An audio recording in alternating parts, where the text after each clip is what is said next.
মনে করি আজকে যারা অনূর্ধ্ব-15 আগামী দিন তো একদিন তারা আরও অনেক উপরে যাবে খেলতে, তোমরা আরও অনেক ভালো খেলবে।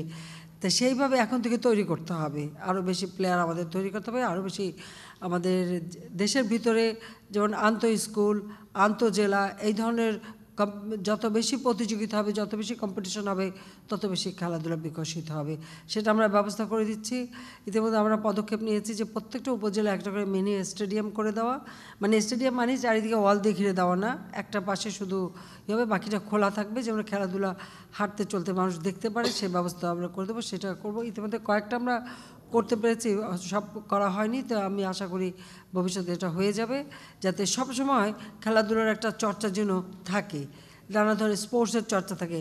আবার আমাদের দেশীয় খেলাধুলাগুলি সেগুলো যেন হারিয়ে না যায়, সেগুলো যেন থাকে, সেভাবে আমরা আমাদের ছেলে মেয়েদেরকে বেশি বেশি খেলাধুলার দিকে মনোনিবেশ করতে দিতে চাই। কারণ তাতে তাদের যেমন শরীর স্বাস্থ্য ভালো হবে, মন ভালো হবে, চিন্তাভাবনা আরও স্বচ্ছ হবে, এবং কোনো রকম অন্য মানে জঙ্গি, সন্ত্রাস, মাদক এর থেকে দূরে থাকবে, দেশের প্রতি ভালোবাসা আসবে।